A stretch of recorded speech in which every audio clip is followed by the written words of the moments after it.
और देखिए, वक्फ बोर्ड की तरह अब संत समाज भी सनातन बोर्ड की मांग कर रहा है। संतों की मांग को आवाज दी गई है। कथावाचक हैं देवकी नंदन ठाकुर। वो कह रहे हैं, मौलाना तौकीर रजा के बयान का कथावाचक देवकी नंदन ठाकुर ने विरोध करते हुए कहा है, एकजुट होकर इसका विरोध करना होगा। हम सभी सनातनियों से कहते हैं, आप सोचिए, जो लोग ऐसे भड़काऊ बयान दे रहे हैं उनको तुरंत जेल भेजा जाना चाहिए। हम 100 करोड़ सनातनियों का विषय है ये।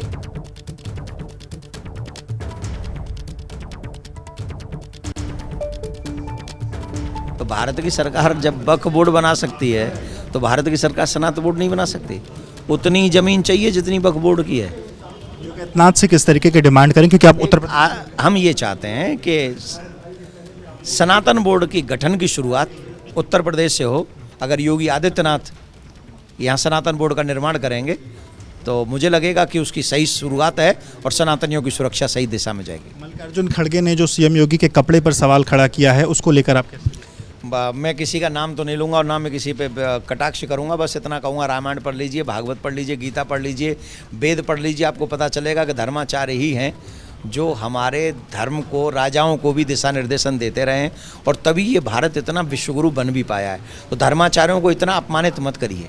रजा जिस तरीके से अपने लोगों को दिल्ली बुला रहे हैं, बोले संसद चलिए, संसद का घेराव करिए वक्फ बोर्ड को लेकर, आप ये संवैधानिक क्रिया नहीं है, भाषा नहीं है। इस भाषा को बोलने वाले लोगों को सरकार देखे कि कैसे देखना चाहिए। धन्यवाद। और आइए सीधे आपको लेकर चलेंगे। इस वक्त हमारे साथ कथावाचक हिंदू धर्मगुरु देवकी नंदन ठाकुर जी मौजूद हैं। जरा उन्हीं से समझने की कोशिश करते हैं। देवकी नंदन जी, सबसे पहले तो ये सनातन बोर्ड की जो मांग आप लोगों की तरफ से की जा रही है, तो क्योंकि वक्फ बोर्ड है, इसी वजह से हिंदुओं, सनातनियों के लिए भी सनातन बोर्ड जरूरी हो जाता है होना? देखिए, हमारा देश जो है ना सेकुलर कंट्री है। अगर सेकुलर कंट्री में हम बात कर रहे हैं तो हमको ऐसा लगता है कि जिस समय देश में 1954 में जब वक्फ बोर्ड बना था, उस समय हम लोगों के साथ अधर्म ये हुआ कि हमारे मंदिर, हमारी पूजा स्थली सब सरकार ने अपने पास में रख ली और एक वक्फ बोर्ड बना दिया गया। कोई बात नहीं, वक्फ बोर्ड बना रहे, उनका मंदिर है, वो उनका वो अपना बोर्ड है, वो बना रहे। लेकिन अभी कुछ समय पहले पता चला है कि बालाजी के मंदिर के प्रसाद में मिलावट हुई, गऊ की चर्बी खिलाई गई, ये सब चीजें हुई। तो इसको देखते हुए हिंदुओं पर ये एक तरीके से बहुत बड़ा आघात है। शायद कुछ लोग समझेंगे नहीं प्रसाद में मिलावट का क्या अपराध है, उससे क्या हम लोगों को कितना बड़ा अपराध लग रहा है, ये सब लोग नहीं समझेंगे। तो उन परंपराओं को, धर्म की रक्षा के लिए हम यही चाहते हैं कि सनातन बोर्ड का निर्माण हो, हमारी पूजा पद्धति, परंपराएं सब सुरक्षित हों और आने वाली जनरेशन भी सुरक्षित हो। इसके लिए हम सनातन बोर्ड के निर्माण की बात कर रहे हैं और 16 तारीख को दिल्ली में सनातन धर्म संसद कर रहे हैं और उसमें दिल्ली, खजूरी, खास, सादरा, पुस्ता 4-5 में बड़े बड़े धर्माचार्य पधार रहे हैं। तो मैं तो आपको भी कहूंगा कि आप पधारे, आपके चैनल पधारे और हमारे सनातनियों को न्याय दिलाने का कार्य आपका चैनल भी करे। वो उधर मुस्लिम धर्मगुरु जो मौलाना तौकीर रजा हैं, वो भी कह रहे हैं कि हम भी दिल्ली की तरफ कूच करेंगे। वो वहां पर एक अलग ही राग अलाप रहे हैं। वो कह रहे हैं कि साहब, हमारी संपत्ति कब्जा करने की किसी में हिम्मत नहीं है, हमारे नौजवान है, वो इस तरीके की बातें कर रहे हैं। वो तो आप लोग भी जानते हैं कि उनकी संपत्ति तो क्या नाम है, एयरपोर्ट भी है, उनकी संपत्ति तो न्यू जो सदन बनी है वो भी है।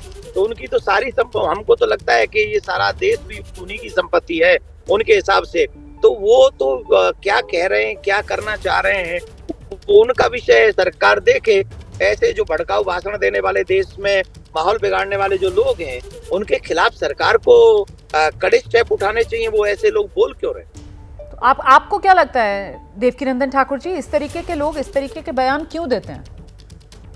अब ये तो हम कैसे जाने, हम कोई पाकिस्तान से थोड़ी आए जो हमें पता होगा कि ऐसे बयान वो क्यों देते हैं। हम तो सनातनी लोग हैं, हम तो उसमें बिलीव करते हैं, जियो और जीने दो भाई। आप अपनी परंपराओं को निर्माण करो, हमें अपनी परंपराओं को निर्माण करने दो। पर यह संभव नहीं है कि एक समाज का आप उत्थान करते चले जाएंगे और दूसरे समाज का आप जो है नुकसान करते चले जाएंगे। तो ये चीजें बिल्कुल भी ठीक नहीं है। इसी के लिए सनातन बोर्ड होना चाहिए।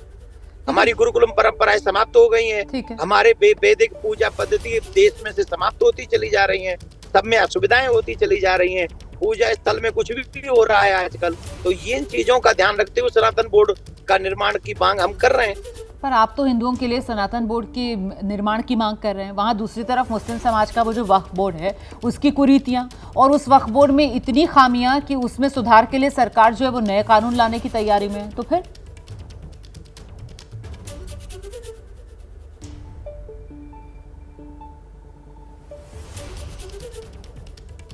देवकीनंदन ठाकुर जी, आवाज मिल रही है मेरी?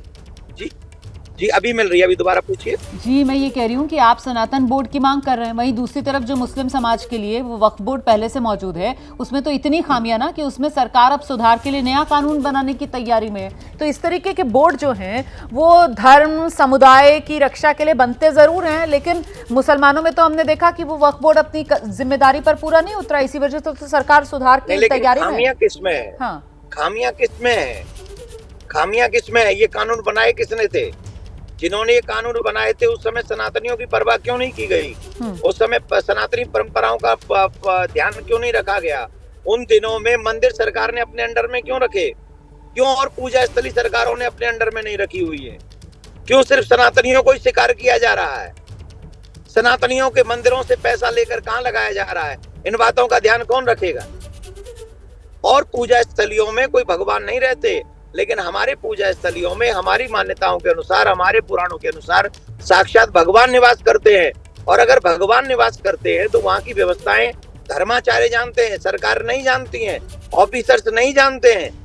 ऑफिसर तो कोई वहाँ अन्य धर्म के लोगों को तिरुपति बालाजी के मंदिरों में, अन्य मंदिरों में सरकार ने नियुक्त कर रखा है। जिनका भगवान में बिलीव नहीं है, विश्वास नहीं है, उन्हें पूजा पद्धति का क्रम मालूम नहीं है, वो कैसे भगवान की पूजा कर सकते हैं और उस क्रम को आगे बढ़ा सकते हैं? ठीक है, अब मुझे सवाल का जवाब हम सनातन बोर्ड बनाएंगे, धर्माचार्यों के माध्यम से चलेगा वो। और धर्माचार्य, आप हमारे शंकराचार्यों को भी देखो, उनके जीवन को देखो, उनकी रहन सहन को देखो, उनकी परंपराओं को देखो, तो आपको अभी भी पता चलेगा कि आज भी पूरे विश्व में कहीं कोई मानवता का धर्म सनातन धर्म है। और उसको चलाने वाले हमारे शंकराचार्य जो हम लोगों को दिखाते हैं सही जीवन में करके।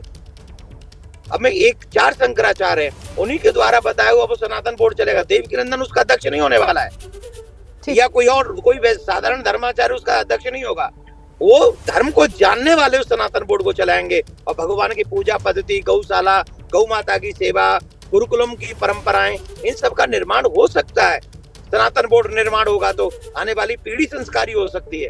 अभी आपको क्या लगता है, सरकारों के चंगुल में हिंदुओं के धर्म संस्थान या फिर राजनीति के चंगुल में फंसे हुए हैं, जिससे बाहर निकलने के लिए सनातन बोर्ड की जरूरत है? किसके चंगुल में? जी अभी महाराष्ट्र में एक विशेष समुदाय ने कहा है कि जो काम करने वाले लोग हैं मस्जिद में उनको 15 हजार रुपए दो, 1000 करोड़ रुपए दो, ये कुछ मांगे उन्होंने रखी हैं, 17-18 मांगे रखी हैं। तो जब आप उनको स्वीकृत करोगे तो उस समय आप मंदिरों को नहीं भूल सकते ना, आप गुरुद्वारों को नहीं भूल सकते ना। उस समय आप गुरुद्वारों को नहीं भूल सकते, मंदिरों को नहीं भूल सकते। मंदिरों में भी पुजारी काम कर रहे हैं, वहां भी सेवक काम कर रहे हैं, वहाँ गुरुद्वारों में भी सेवा निश्चल भाव से और कोई निस्वार्थ भाव से होती है। तो उनका भी ध्यान सरकार और उन नेताओं को करना पड़ेगा। नहीं तो सिखों के लिए तो सिख गुरुद्वारा प्रबंधन कमेटी है ना, आपने क्योंकि सिखों की बात, जी सिखों के लिए तो सिख गुरुद्वारा प्रबंधन के लिए क्यों नहीं है? हाँ, मैं वही जानना चाह रही हूँ कि आखिरकार आपको अपने जो हिंदू मंदिर हैं उनको किससे मुक्ति दिलानी है? सरकारी तंत्र से मुक्ति दिलानी है या फिर आपको लगता है कि राजनीति के चंगुल में फंसे हुए हैं हिंदुओं के संस्थान? ये सवाल था मेरा। देखिए, राजनीतिक चंगुल वगैरह की हम बात नहीं कर सकते। हम तो ये कह रहे हैं कि संवैधानिक तरीके से जिस समय भारत निर्माण हुआ उस समय ये बात कही गई थी कि हिंदू बेचारे हैं, ये अपने मंदिरों की देखभाल नहीं कर सकते, इसलिए इनकी देखभाल हम सरकार करेंगी। देखभाल करेंगी। 3 लाख करोड़ प्लस की संपत्ति, जो पैसा है, चढ़ावा है, वो सरकारें ले जाती हैं।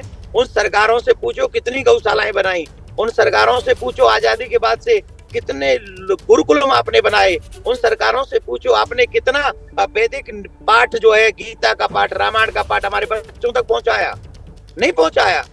तो आज जब इसकी बारी है तो हम सरकार से, पक्ष से, विपक्ष से, आपके चैनल के माध्यम से सबसे कह रहे हैं कि 16 तारीख को धर्माचार्य जुड़ रहे हैं, आप अपना समर्थन हमको दीजिए और सनातन बोर्ड का निर्माण कीजिए। लेकिन जो पैसा जिसका आप जिक्र कर रहे हैं वो पैसा तो एक तरीके से देश सेवा में ही लगा ना, और वो देश के विकास के लिए कहीं ना कहीं इस्तेमाल हुआ। इससे आप सहमत हैं या नहीं? काश और पूजा स्थलियों के पैसे भी ऐसे देश विकास में लग जाते ठीक तो है, हम आपके चैनल पे ये बात ही नहीं करते, ठीक है। बिल्कुल भी नहीं करते। पर वो तो नहीं लगे। सिर्फ हमारे ही मंदिर के चढ़ावे से देश का विकास होगा। तो अगर देश का विकास होगा तो हिंदू परंपराओं का विकास कीजिए उसी पैसे से। भाई जो बच्चे हैं उनको बचाइए, जो बच्चे पढ़ नहीं पा रहे हैं उनको पढ़ाइए उसी पैसे से। गुरुकुलम परंपराओं को आगे बढ़ाइए, गौशालाएं उसी पैसे से बनाइए। जो हमारी माताएं बहनें हैं जो बेचारी कभी परेशान होती हैं उनके लिए ऐसी व्यवस्थाएं करिए। जो गरीब हिंदू हैं जो अपना इलाज कराने हॉस्पिटल नहीं जा सकते उनके लिए उसमें से हॉस्पिटल बनाइए। ये सब चीजें कर सकती थी, सरकारें नहीं की।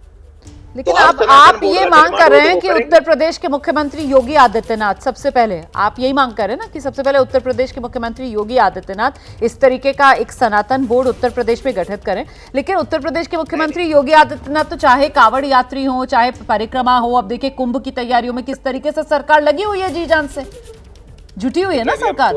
अभी हम 16 तारीख को धर्म संसद कर रहे हैं और हमें प्राउड है हमारे योगी आदित्यनाथ जी पे। उन्होंने बहुत सारी सनातन के वो कार्य किए जो कभी नहीं हुए थे। सही। मथुरा में कृष्ण भूमि का उत्सव कभी नहीं मनाया गया था, बरसाने में होली महोत्सव कभी नहीं मनाया गया था, कावड़ियाओं के ऊपर पुष्प कभी नहीं बरसाए गए थे, ये उनकी, और दीपावली कभी ऐसे दीप महोत्सव नहीं हुए थे। इन चीजों को योगी जी से पहले क्यों नहीं मनाया गया? क्या दीपावली पहले नहीं आई अयोध्या में?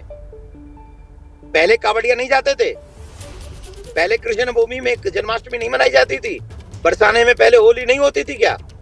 ये सब सिर्फ जो सत्ता में बैठे उन लोगों की निष्ठा हो तो कुछ भी हो सकता है। इसीलिए तो पर मैं वो निष्ठा सवाल ही कर नहीं रही है। हूँ कि जब आप खुद मान रहे हैं कि योगी आदित्यनाथ इतने निष्ठावान हैं, बावजूद इसके आप चाहते हैं कि सबसे पहले उत्तर प्रदेश में सनातन बोर्ड का गठन कर योगी आदित्यनाथ ही देश को राह दिखाएं, ऐसा क्यों चाह रहे हैं आप? इस पर जरा जवाब दीजिएगा आप देवकी नंदन जी। मैं आपके पास आ रही हूँ।